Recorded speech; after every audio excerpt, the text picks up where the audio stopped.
بحث نہ کر، قرآن کو ان کے سامنے سے بند کر دو. یہ قرآن سے ماننے والوں میں سے نہیں، انہیں عید مبارکہ کے لیے بلاؤ، قرآن کے ماننے والوں میں سے نہیں. اللہ نے فرمایا اہل بیت کو حکم دیا، فرما دے انہیں فَقُلْ تَعَالُوا نَعْلُوا أَبْنَاءَنَا وَأَبْنَاءَكُمْ، تم اپنے بیٹے لاؤ میں اپنے بیٹے لاتا ہوں، وَنِسَاءَنَا وَنِسَاءَكُمْ، تم اپنی عورتیں لاؤ میں اپنی عورتیں لاتا ہوں، وَأَنفُسَنَا وَأَنفُسَكُمْ، تم اپنی جانوں کو لاؤ میں اپنی جانوں کو لاتا ہوں. یہ قرآن میں اللہ نے فرمایا ہے. سرکار نے سلمان سے فرمایا جاؤ میدان میں، جس میدان میں عید مبارکہ ہونا تھا جاؤ، جا کے تیاری کرو. جناب سلمان پہنچے اور آپ نے لال قالین بچھا دی، تیاری ہوئی. سرکار دو عالم نے لے کے چلے حسنین کو، سیدہ کائنات کو، حیدر کرار کو. اللہ نے 3 لفظ فرمائے، ادنا انا و ابنا اکم، انسا انا و انسا اکم، انفوسنا و انفوسکم. کیا ہوتا اگر 2 لفظ اور آ جاتے، و ازواجنا و ازواجکم و اصحابنا و اصحابکم. کیا ہوتا یہ 2 لفظ اور آ جاتے. اللہ نے یہ 2 لفظ نافرمان کے زمانے کو بتا دیا جہاں اہل بیت کا مقام ہے وہ نوکروں کا کوئی مقام نہیں ہوتا. رسول اللہ نے لے کے چلے اہل بیت کو، امام حسین کو گود میں اٹھایا، امام حسن کی انگلی تھامی، آپ کے پیچھے سیدہ کائنات کے پیچھے مولا علی کے پیچھے درمیان میں سیدہ کائنات. جس جگہ سرکار کے قدم پڑتے اسی جگہ سیدہ کائنات کے قدم پڑتے، جس جگہ سیدہ کائنات کے قدم پڑتے اسی جگہ مولا کے قدم پڑتے. آگے رسالت، پیچھے امامت، درمیان میں عصمت. جو نبوت اور امامت کو جوڑ کے رکھے وہ ہے فاطمہ الزہرا سلام اللہ علیہ. رسول اللہ نے امام حسین کو گود میں اٹھایا. امام حسین کو رسول اللہ نے کیوں اٹھایا؟ ماں تو ساتھ میں تھے. اگر ایسا ہوتا تو دنیا کہتی کہ بچوں کو گھر میں اکیلا نہیں چھوڑ سکتے تھے، اس لیے مجبوری میں ساتھ لانا پڑ گیا. سرکار نے گود میں اٹھا کے زمانے کو بتا دیا کہ جب بھی رسالت کو مصیبت کا محسوس ہوں گی، کوئی خطرہ محسوس ہوں گی تو امامت حفاظت کے لیے آگے آ جایا کریں گی. عیسائیوں نے آل محمد کے نورانی چہرے دیکھے.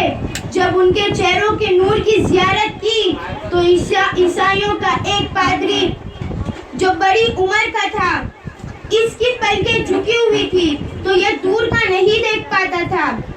تو اس نے پوچھا کتنے لوگ ہیں؟ آواز تو نہیں آ رہی. کہنے لگے 5 فرد ہیں. اس پادری نے کہا 5 ہیں، ان میں سے کوئی مذکور تو نہیں؟ اللہ اکبر. اس نے کہا ہاں. جب اس نے کہا ہاں تو پادری نے اپنے آنکھیں اٹھائی اور کہا یہ تو وہی ہے جس کو مریم پہ بھی فخر ہوتا ہے، یہ فخر مریم ہے. سرکار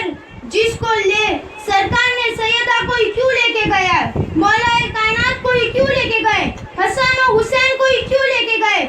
سرکار کو پتا تھا کہ یہ بھی کوئی چھوٹی ہستیوں کو نہیں ساتھ لانے والے، یہ بھی کوئی بڑی ہستیوں کو لانے والے. عیسیٰ نے کہا مریم، عیسیٰ اور جبرائیل کہ تم قبیلے میں سے جو ہستی لاتے ہو وہ لے آؤ، ہم 3 قائدوں پہ قابل ہیں. سرکار نے کہا اچھا. اللہ نے فرمایا اگر 3 ہستیوں میں تم فخر کرتے ہو تو میں یہ ہستیوں کو لے جاتا ہوں. سرکار نے کہا تم کن ہستیوں کو لاؤ گے؟ انہوں نے کہا ہم مریم کو لائیں گے. فرمایا اور عیسیٰ کو لائیں گے. فرمایا اور جبرائیل کو لائیں گے. سرکار نے فرمایا تم مریم کو لاتے ہو، میں زہرا کو لاتا ہوں. تم عیسیٰ کو لاتے ہو، میں حسنین کو لاتا ہوں. تم جبریل کو لاتے ہو، میں استاد جبریل کو لاتا ہوں. نعرے تکبیر، اللہ اکبر، نعرے رسالت یا رسول اللہ، نعرے حیدری یا علی۔ اللہ نے فرمایا مبالغہ تو ہو کے رہے گا، جو بھی جھوٹا ہے اس پہ لعنت برسیں گی۔ اب لعنت تو انتظار کر رہی ہے کب عیسائی آل محمد کے خلاف ہو اور یہ ان پہ برسے۔ عیسائیوں نے تو لعنت قبول کرنے سے انکار کر دیا، تو اب لعنت تو واپس جا نہیں سکتی، تو لیکن لعنت واپس نہیں گئی، لیکن مبالغہ میں عیسائیوں نے کلمہ پڑھ لیا اور وہ لعنت مبالغہ کے بعد بغض علی پہ آ کے، جو بغض علی رکھتا ہے دل میں، ان لعنیوں پہ آ کے گری، کیونکہ جو دل میں بغض علی رکھتا ہے وہ جہنم کا حقدار ہوتا ہے۔ اور یہ سوچ کے جینے والوں کہ دل میں بغض علی رکھو گے اور رسول سے محبت کرو گے تو یہ جان لو کہ جنت کے سردار حسن و حسین ہے، اور عورتوں پہ سردار سیدہ کائنات ہے۔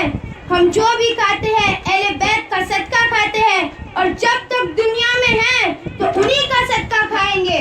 نعرے حیدری یا علی، نعرے حیدری نعرے حیدری یا علی۔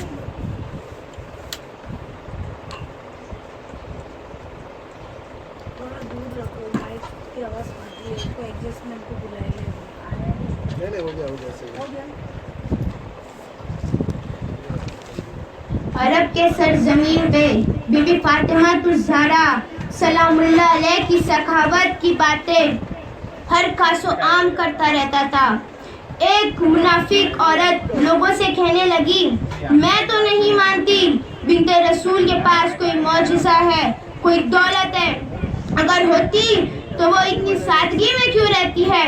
بس اس بات کو جاننے کے لیے جیسے ہی وہ عورت بی بی فاطمہ الزہرا کے گھر پہنچی، آپ نے اسے دیکھا اور گھر کے اندر بلایا۔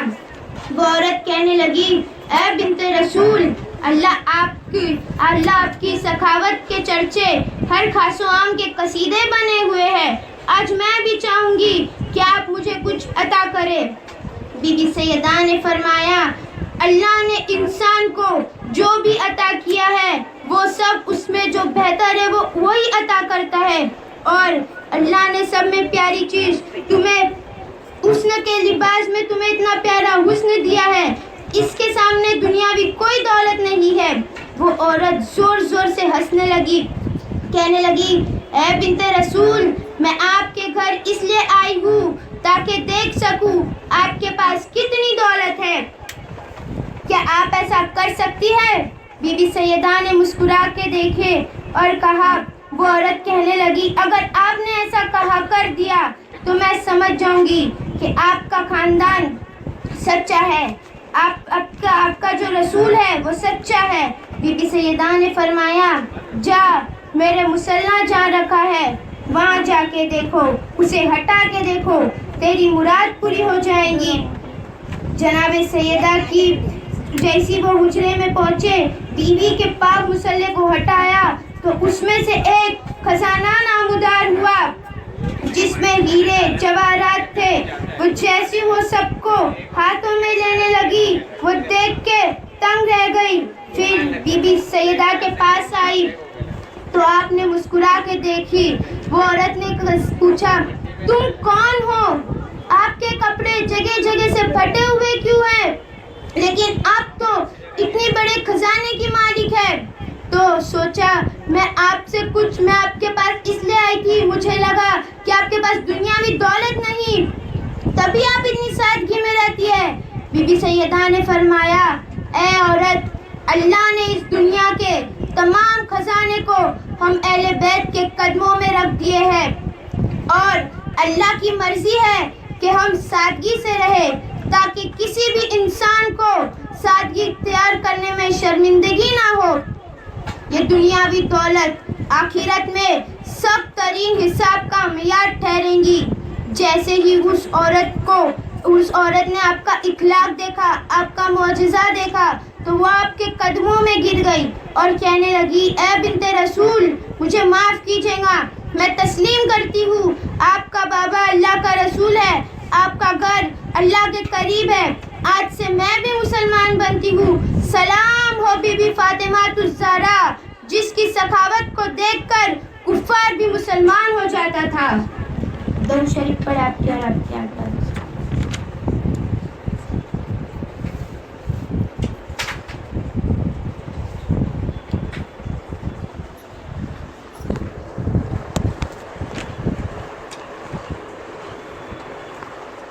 ایک بار آپ صلی اللہ علیہ وسلم مسجد میں نماز پڑھ رہے تھے. بی بی فاطمہ کا گھر مسجد کے ساتھ میں ہی تھا. حسن اور حسین کے رونے کی آواز باہر مسجد تک آ رہی تھی. اللہ کی رسول کی آنکھیں نم ہوئی. آپ بی بی فاطمہ کے گھر تشریف لائے. اپنی بیٹی کو بلایا لیکن بی بی فاطمہ گھر میں نظر نہ آئے. جیسے ہی اللہ کے رسول بی بی فاطمہ کے حجرے پہنچے تو پتا چلا آپ بستر بیمار پہ ہے. آپ کا چہرہ زرد ہو چکا ہے. ان کی آنکھ کے نیچے کھڈے ہو گئے ہیں. آپ کا وہاں بس پہنچنا تھا. بی بی نے فرمایا اے میرے بابا اپنی بیٹی کو معاف کیجیے گا. آج آپ کی بیٹی آپ کے استقبال کے لیے نہیں آ پائی. مسلسل بھوکا رہنے کی وجہ سے آپ کی بیٹی کا جسم بہت کمزور ہو چکا ہے. اب اٹھ بھی نہیں سکتی میں. یہ سن کر رسول اللہ کی آنکھوں سے آنسو بہنے لگے. بی بی نے فرمایا حکم فرمایا آپ مجھے. کہا اے فاطمہ حسن و حسین کی آواز رونے کی باہر تک آ رہی تھی. میں یہی پوچھنے آیا ہوں یہ کیوں رو رہے ہیں. بابا 2 دن سے حسن و حسین نے کچھ کھایا نہیں ہے. اللہ کے رسول نے فرمایا فاطمہ حسین بہت چھوٹا ہے. یہ ابھی دودھ پیتا ہے. اس کو آپ دودھ پلائیں ابھی خاموش ہو جائے گا. حسن کو میں اپنے کندھوں پر سوار کرتا ہوں وہ بھی آرام پائے گا. بی بی فاطمہ زاروں قطار رونے لگے. کہنے لگے فرمائے کہ بابا کیا کروں. فاطمہ زاروں قطار رونے لگے تو آپ نے پوچھا کیوں رو رہی ہو. بی بی نے فرمایا بابا مسلسل فاقوں کی وجہ سے میرا دودھ خشک ہو چکا ہے. حسین کو دودھ کیسے پلاؤں. بس اللہ کے رسول نے امام حسین کو اپنے گود میں اٹھایا. رسول اللہ نے اپنی مبارک زبان امام حسین کو چوسنے دے دی تو ان کو آرام ملا.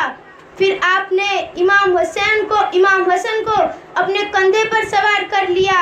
آپ کو بھی آرام ملا. آپ نے اپنی بیٹی کو کہا فاطمہ تمہارا یہ صبر تا قیامت تک یاد رکھا جائے گا. تمہارا شوہر علی اسلام کی تبلیغ کے لیے اللہ کا قرآن مختلف شہروں میں پہنچانے گیا ہے. اس کے نتیجے میں خاندان نبوت کا چولہا ٹھنڈا پڑ گیا. اے فاطمہ اللہ صبر کرنے والوں کے ساتھ ہے. یہ رسول اللہ کا خاندان جن کو اللہ کے رسول نے جس کی سالانہ آمد 40 لاکھ دینار سے بھی زیادہ تھی اس وقت میں تمام غریب کے پیٹ پلتے تھے. دین کی تبلیغ کیا کرتے تھے. بی بی سیدہ ہر چیز غریبوں میں تقسیم کر دیتے تھے. خود 3 دن بھوکے رہتے تھے اللہ کے خاطر. آپ سب تو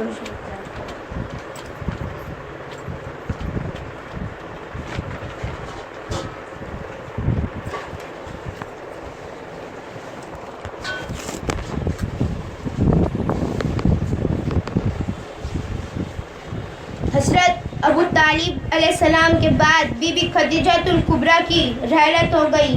رسول اللہ کی آل کے لوگ مکے میں مذاق اڑانے لگے.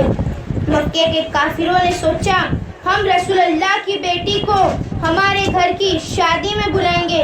محمد کی بیٹی کے پاس ایک ہی کپڑا ہے وہ وہی پہن کر آئیں گی. معاذ اللہ یہ سوچ کر آپ کو دعوت دے رہے ہیں.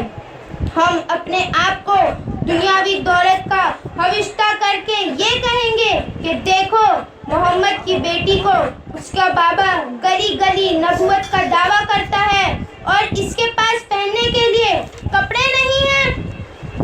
ہم مل کر اس کا مذاق اڑائیں گے. معاذ اللہ. بس اس ارادے کے ساتھ کوفے کی عورتیں بی بی کے پاس آئی.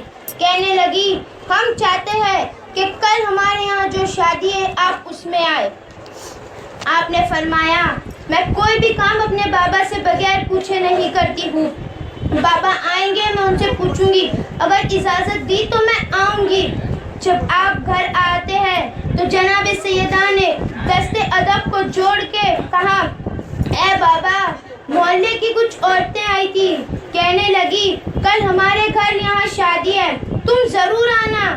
لیکن ان عورتوں کے چہرے پہ منافقت تھی. آپ نے فرمایا, فاطمہ تم جانا, اگر تم نہیں جاؤں گی تو یہ لوگ کہیں گے کہ ہم تو محبت کا ہاتھ بڑھائے تھے, یہ لوگ ہی خود ہم سے نفرت کرتے ہیں.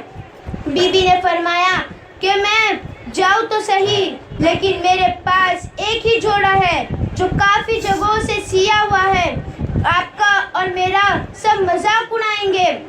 بس اتنا کہنا تھا, اللہ کے حکم سے جبرائیل جنت سے جنتی لباس حاضر ہوئے اور عرض کیا, یا رسول اللہ, اللہ کا حکم ہے کہ آپ اپنی بیٹی کو یہ لباس اعانت کرے, اور اللہ اپنے نیک بندوں کو کبھی رسوا نہیں رکھتا. بی بی نے یہ لباس اپنی آنکھوں پہ رکھا اور اللہ کا شکر کیا. ایک لمحے کے لیے رک کے کہا کہ بابا یہ اتنا اچھا لباس پہن کر جاؤں گی, اس لباس کی چمک دمک دیکھ کے دوسری عورتیں احسان کم ترین میں نہ چلے جائیں. میں یہ لباس پہنتی ہوں اور اسی کے اوپر جو میرا ہمیشہ کا لباس ہے وہی پہن کر جاؤں گی. بی بی فاطمہ پھٹے پرانے کپڑے پہن کر شادی میں داخل ہوئی تو سب عورتیں ہنسنے لگی اور کہنے لگی, دیکھو رسول اللہ کا خاندان آیا ہے, ان کے پاس پہننے کے لیے کپڑے نہیں ہے, اس کا بابا اپنے آپ کو نبی کہتا ہے. زور زور سے ہنسنے لگی. بی بی فاطمہ نے اللہ کا تحفہ دیا ہوا جنتی لباس پہن لیا. بی بی کا لباس اور اس کا نور, بی بی کے چہرے کا نور لوگ دیکھ کے دنگ رہ گئے, سب حیران رہ گئے. انہوں نے آج سے پہلے اتنا خوبصورت لباس نہیں دیکھا تھا. دلہن نے پوچھا, اتنا شور کیوں ہے؟ تو کہنے لگے, اللہ کی بیٹی آئی ہے, ان کے لباس کا نور اتنا ہے کہ سب حیران ہو گئے ہیں, سب باتیں کر رہے ہیں. دلہن نے کہا, میں بھی دیکھوں گی. جیسے ہی دلہن نزدیک آئی اور جناب سیدہ کی زیارت کرتی ہے, بی بی کے چہرے کا نور دیکھ کر گر جاتی ہے اور مر جاتی ہے. لوگ وہاں سے بھاگنے لگتے ہیں کہ دلہن مر گئی, یہ کیا ہو گیا.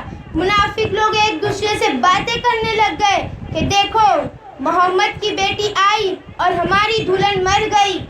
یہ باتیں سب جگہ پہنچ گئی, سب جگہ پھیلنے لگ گئی.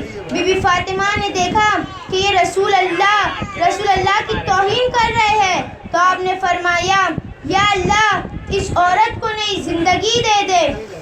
سب لوگ نے کہا, آج تک کوئی انسان زندہ ہوا ہے؟ تو بی بی نے کہا, اگر اللہ چاہے گا تو یقیناً زندہ ہوں گی. میں اللہ سے دعا کرتی ہوں یہ عورت زندہ ہو جائیں گی. سب نے کہا, ٹھیک ہے, اگر واقعی یہ عورت زندہ ہوں گی تو ہم آپ کے بابا کو اللہ کا رسول مانیں گے اور تسلیم کریں گے کہ آپ کا دین سچا ہے. بس بی بی سیدہ عورت کے قریب گئی اور دعا کے لیے ہاتھ بلند کیا اور کہا, یا اللہ تجھے واسطہ ہے بابا رسول اللہ کا, تجھے واسطہ ہے آپ کی ذات کا, اس بندی کو نئی زندگی بخش دے. بس یہ کہنا تھا. اس عورت نے آنکھیں کھولنے لگی اور قدموں میں گر گئی اور کہنے لگی, لا الہ الا اللہ محمد رسول اللہ. یہ معجزہ دیکھ کے سب بی بی سیدہ کے پیر چومنے لگے اور سب کے سب نے کلمہ پڑھ لیا. اب سب تو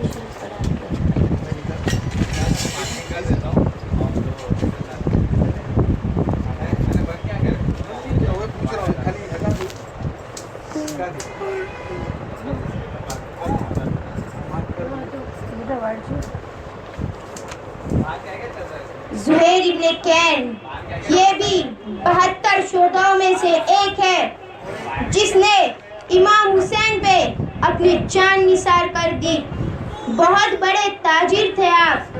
ساتھ میں مولا حسین کے مکے سے روانہ ہوئے، لیکن یہ نہیں چاہتے تھے کہ امام حسین ابن علی کے ساتھ یہ سب ہو، حسین ابن علی ابن رسول اللہ کے ساتھ یہ سب ہو. جب آپ روانہ ہوئے تو امام حسین آپ کو دعوت دیے کہ میں یزید سے لڑنے جا رہا ہوں، کیا آپ میری اس دعوت کو قبول کریں گے؟ کیا آپ اس میں شامل ہوں گے؟ آپ نے منع کر دیا، اور منع کرنے کے بعد قافلے کے لیے نکلے. قافلے میں آپ کے ساتھ ہی چل رہے تھے. زہیر ابن کین نے کہا کہ میں یہی رک جاتا ہوں. حضرت زہیر ابن کین نے اپنی بیوی سے کہا کہ میں یہی رک جاتا ہوں، میں ان کے ساتھ نہیں چلوں گا، میں علیحدہ علیحدہ چلوں گا. جب مولا کہیں ٹھہرتے تو یہ آگے بڑھ جاتے، جب یہ کہیں ٹھہرتے تو مولا آگے بڑھ جاتے. مطلب دونوں الگ الگ چل رہے تھے، ایک آرام فرماتا تو دوسرا روانہ ہوتا. جب تقدیر کو ایک ساتھ لانا ہی ہوتا ہے کوئی چیز کو، اور جب بلندی خدا کو دینی ہی ہوتی ہے تو وہ کسی بھی حال میں دیتا ہے. خدا کی ذات کی قسم، کوئی کسی کو حقیر اور ذلیل نہ سمجھے. آپ آگے پیچھے تھے، بس تقدیر کا ایسا کرم ہوا کہ دونوں ایک ساتھ ہو گئے. پھر رسول کریم سرور کونین کے شہزادے امام حسین نے کہا کہ کاشف جاؤ، زہیر سے کہو مجھ سے آ کے ملے. آپ بڑے پریشان ہو گئے. آپ نے اپنی بیوی سے کہنے لگے کیا بات ہو گئی، مجھے بتائے. تو وہ کہنے لگے مولا حسین مجھے پھر بلائے، وہ یہی کہیں گے مجھے جنگ میں شامل ہو جاؤ. میرے تجارت اور میرے مسلح میں کب تک آپس میں مسلمانوں کو ایک دوسرے سے لڑتا ہوا دیکھوں؟ مسلمان ایک دوسرے پر تلوار اٹھا رہے ہیں، اور میں نے قسم کھائی ہے کہ میں غیروں پہ تلوار اٹھاؤں گا، اپنوں پر نہیں. تو آپ نے کہا، آپ کی بیوی کہنے لگی زہیر کم سے کم تم جاؤ اور تجارت کا بہانہ کرنا اور معافی مانگ کے آ جاؤ. کہنے لگے کہ کیوں میں تجارت کا سامنا کروں، کیوں کروں، میں کیوں کوئی بہانہ بناؤں، میں نہیں جاؤں گا. زہیر کی بیوی نے کہا آپ جائیں، رسول اللہ ابن علی نے آپ کو بلایا ہے، رسول اللہ کے شہزادے نے آپ کو بلایا ہے. کتنی بری بات ہوگی کہ آپ رسول اللہ کے نواسے کے بلانے پر آپ نہیں جائیں گے، تو بہت خراب بات ہوگی. آپ کی سلسلے میں بات شروع ہو جائیں گی، لوگ کہیں گے کہ دیکھو وہ کتنا ڈرپوک ہے. کوئی مثال دینی ہوگی تو کہیں گے زہیر کو دیکھو حسین ابن علی نے بلایا لیکن وہ گیا نہیں. مہربانی کر کے آپ جائیں اور آپ ان سے جا کے مخاطب ہو کر بات کریں، پوچھ کر آئیں. زہیر گئے اور فوراً روانہ ہوئے. آپ اپنی بیوی سے کہے کہ بیوی میں جنگ کے لیے جا رہا ہوں، بیوی حسین ابن علی کے ساتھ جنگ لڑوں گا. بیوی حیران ہو گئے، ابھی تم ان کے ساتھ چلنے تیار نہیں تھے، قافلے میں ساتھ ہونے کے لیے تیار نہیں تھے، اب ایسی کیا بات ہو گئی جو تم اچانک سے ایک ہی ملاقات میں اتنے بدل گئے؟ آپ نے کہا کچھ نہیں بیوی، تم سے میں بہت محبت کرتا ہوں، بے پناہ محبت کرتا ہوں. میری تجارت ساری تمہارے نام، میری عیش و عشرت ساری تمہاری. یہ جو طلاق ہے خوشی کا طلاق ہے. میرے مرنے کے بعد میری شہادت ہونے کے بعد تم مجھ سے آزاد ہو جاؤں گی. جب تک حیات ہوں آپ تب تک میرے ساتھ ہے. میں نہیں چاہتا میرے بعد تم کو کوئی تکلیف اٹھاؤ. آپ حیران ہو گئے اور آپ نے کہا کہ آپ اپنا خیال رکھیں. تو زہیر نے کہا نہیں، میں حسین کے ساتھ میں جب ان سے ملا ہوں، میرے حسین سے جس وقت میں ملا، میرے حسین جنگ کرنے نہیں آئے، وہ اسلام کے لیے جس سے مجھے دعوت دی. حسین ابن علی کو میں نے جس وقت دیکھا وہ اپنے چھوٹے چھوٹے بچوں کو ساتھ لائے ہیں. میرے مولا جنگ کرنے نہیں، یزید نے دغا کی ہے حسین ابن علی کے ساتھ. میرا مولا سچا ہے، یزید فاسق اور فاصل ہے، یزید عیاش ہے کہ حسین وہ چاہتا ہے حسین ان کے ہاتھ پہ بیعت کر لے. میرا مولا حسین کو اس حال میں کیسے چھوڑ دوں؟ کے ساتھ ابھی میں وہ اپنے اہل خاندان کے ساتھ رسول اللہ کی اولاد کو لے کر آئے ہیں، جس کے نام کا ہم کلمہ پڑھتے ہیں، ان کو ساتھ لے آئے ہیں۔ میں ان کو تنہا کیسے چھوڑ دوں؟ بی بی زہیر حسین کے نام پہ لڑیں گا۔ یہ کوفے یزید پر بک گئے ہیں، بھیڑیے اور درندے ہیں، حسین کو نوچنے کے لیے کھڑے ہیں۔ میں حسین ابن علی کو تنہا کیسے چھوڑ دوں؟ جس وقت میں مولا سے مل کے آیا ہوں میرا دل کام نہیں کر رہا تھا۔ حسین ابن علی جانتے ہیں وہ بہت سچے دل کے ہیں۔ بی بی میں جان رہا ہوں حسین ابن علی بہت سچے ہیں۔ میں جانتا ہوں کہ وہ اپنے جب آئے تھے تو یزید نے ان کو دھوکہ دیا ہے، وہ یزید کے ہاتھ پہ بیعت نہیں کریں گے۔ میں یہ بات جان رہا ہوں، میرے حسین سچے ہیں، وہ رسول اللہ کی اولاد ہے، جو ان کی طرف سے دین آیا ہے وہ سچا دین ہے۔ آج ہم دیکھ رہے ہیں مسلح پر کھڑے ہوتے ہیں تو حسین کی وجہ سے سر ڈھکتے ہیں۔ آج عزت ہم کو توقیر ہم کو میسر ہے، سب حسین کا اور دوسرا رسول کریم کا احسان ہے۔ دین تو تھا نانا کا لیکن بچایا حسین نے کہ میں میرے نانا جان کی امت کی طرف غلط پیغام نہیں پہنچنے دوں گا۔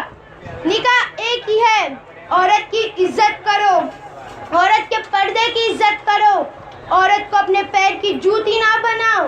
رسول اللہ نے کہا ہے، رسول اللہ کے اولادوں نے کہا ہے عورت کی عزت کرو۔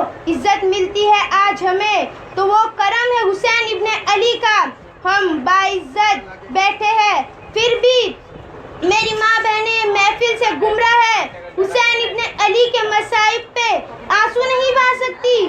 سوچو ہم کتنے احسان فراموش ہیں کہ بھول گئے ہیں حسین کون ہے۔ کہا کہ میں نے جس وقت مولا کو دیکھا بی بی مجھے اس وقت رہا نہیں گیا۔ وہ فوراً نہر فرات کے پاس جس وقت کھڑے تھے یزید کی فوج نے کہا کہ یہاں نہیں باندھو۔ زہیر کو بڑا طیش آیا۔ زہیر ابن کین نے کہا خبردار میرے مولا کی طرف انگلی اٹھائی تو، ورنہ زہیر نے اپنی استین اوپر چڑھائی اور کہا میں ابھی تم لوگوں کو فنار جہنم کر دوں گا۔ مولا نے کہا زہیر اتنا غصہ نہ دکھاؤ، ابھی جنگ لڑنی باقی ہے۔ زہیر جس وقت مولا کے پاس آئے زاروں قطار رو رہے تھے، آپ کی زوجہ آپ کے ساتھ ہی تھی۔ زہیر نے کہا یا رسول اللہ جنگ کے لیے اجازت دے، میں جانا چاہتا ہوں، میں جنگ کے لیے جانا چاہتا ہوں۔ جس وقت آپ جنگ کے لیے گئے ہیں اس وقت سارے کوفیوں نے آپ پر حملہ کیا، زہیر نے کہیں کو فنار جہنم کیا۔ اتنے میں اس وقت اذان کی آواز آتی ہے، حی علی الصلاۃ۔ آج اذان بھی مؤذن دے رہا ہے، وہ کرم ہے ابن رسول کا کہ جو مؤذن اذان میں شامل ہے حسین ابن علی کی وجہ سے، نماز ہے تو حسین ابن علی کی وجہ سے۔ زہیر نے اپنے تلوار کو رکھ دیا کہ میرے مولا آواز دے رہے ہیں، حی علی الصلاۃ۔ کہا ہم نماز پڑھ کے بعد میں آتے ہیں اور یہاں سے شمر جنگ ختم نہیں ہوئی ہے۔ زہیر حسین کے نام پہ اور لڑیں گا، ابھی وہ اور حسین کے نام پہ لڑیں گا۔ زہیر حسین کی غلامی میں آ چکا ہے۔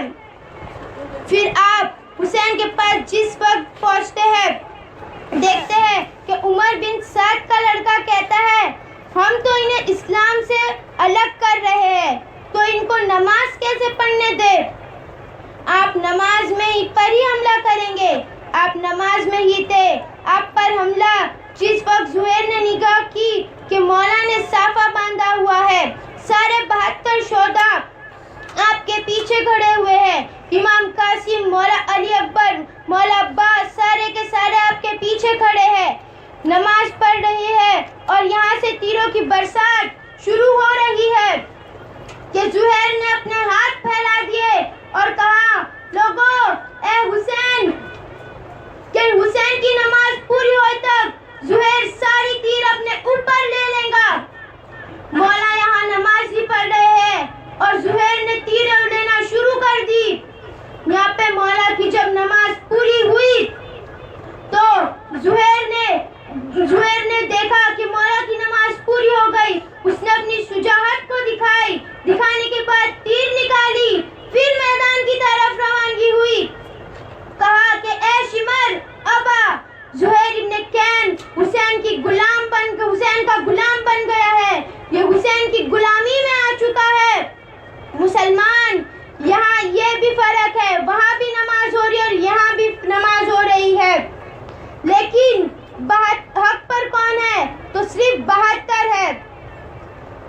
اللہ کی غلامی ہر کسی کو میسر نہیں ہوتی. زہیر ابن کین کا مقدر اللہ کو بڑھانا تھا، چاہے وہ کتنا بھی دور کیوں نہ بھاگتا رہا، لیکن غلامی میں آ ہی گیا. اور آج آپ کا نام 72 شہداؤں میں آتا ہے.